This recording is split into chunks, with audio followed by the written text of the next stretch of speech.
Starting a new venture is an exercise in managing massive financial risk.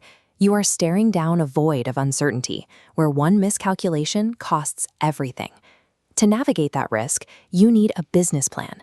This is a comprehensively written document that formalizes every relevant external and internal element of your startup.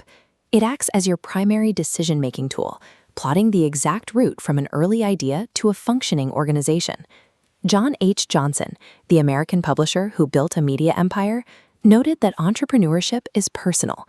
He said, "It is what you can do almost by yourself." But doing it yourself requires a strict, objective roadmap to keep you grounded. By mapping out the exact steps required, he was able to evolve his early venture into a mature, highly successful publishing business, producing iconic magazines like Ebony and Jet. A great idea on its own has zero market value. The business plan is the first rigorous test to see if you can actually execute that idea in the real world. One of the primary external functions of this plan is securing capital. Lenders and investors are naturally cautious. They look for the 4 C's of credit: character, cash flow, collateral, and equity contribution. Your plan has to prove you have all 4. How you present that proof depends on who is in the room. If you only have a brief window, you use an elevator pitch, a 3-minute summary of your plan designed solely as a teaser to awaken the interest of potential funders. If you secure a meeting, you move to the pitch deck. This relies on an entertaining slide presentation and an oral narrative to trigger discussion, usually highlighting key financial trends. Then there is the formal written presentation for external stakeholders, which is highly detailed and cleanly formatted. Conversely, the internal operational plan contains the granular, day-to-day planning details needed only by the management team. This document functions as a versatile toolkit, engineered to systematically eliminate the specific doubts of whoever you are pitching. Because this document requires such a wide range of knowledge, a founder rarely writes it alone.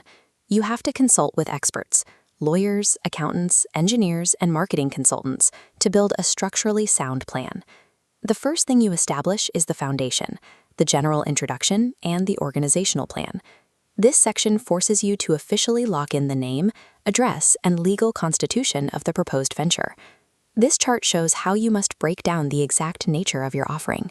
You have to define the product details, mapping out the specific range, utility, design, and most importantly, the precise USP. USP stands for Unique Selling Proposition, which is the specific feature that makes your business different from the competition. You also have to choose your legal structure, whether that is a sole proprietorship, a partnership, or a corporation. This single decision will dictate your long-term tax liabilities and how ownership is divided. Surviving this initial stage of the stress test proves to investors that your venture is legally sound and has a clearly defined, marketable offering. Next comes the reality check, the production and operational plans. This is where your abstract, intangible ideas must be translated into physical, tangible goods or services. You have to solve physical constraints on paper. The plan must outline your exact manufacturing process, detail the names of suppliers providing your raw materials, and explain the technology you will utilize to keep orders flowing. Then you have to answer the human question. Through manpower planning, you determine exactly who will perform the daily labor required to maintain this production schedule. Investors scrutinize this section because they need to see a clearly defined organizational hierarchy. They want proof that you have a dedicated personnel structure ready to control the operation and handle the day-to-day interactions. You can invent a brilliant product, but without the physical logistics and the human infrastructure to deliver it consistently, the entire operation will collapse. Once you can build the product, you need the marketing plan. This acts as the growth engine. It requires you to answer basic questions: where the market has been historically, where you want to go in the next 12 months, and exactly how you will get there. Getting there means documenting specific strategies.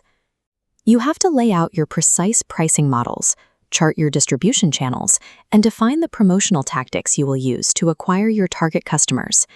Finally, all of this culminates in the financial plan. This is the ultimate, unforgiving translation of your vision into hard, objective numbers. This chart shows a break-even analysis, an essential piece of financial projection. It visualizes the exact threshold where your total revenue line finally eclipses your fixed and variable costs. You also have to provide cash flow projections and pro forma income statements to track every dollar. Pro forma income statements are projected financial statements that forecast future revenues and expenses based on your current business plan. If your financial modeling cannot prove that the venture will eventually make more money than it burns, the rest of the document is entirely irrelevant. The completed business plan serves as a rigorous, fully documented simulation of the venture. By reaching this stage, you are no longer relying on blind optimism. You have systematically stress-tested your idea against market realities, legal constraints, and financial limits. A perfect document cannot guarantee success out in the market, but writing a good one radically reduces your statistical odds of failure. Equipped with this roadmap, the founder steps out of the planning phase and into the physical execution of their vision. Drafting this plan is the very first true act of entrepreneurship.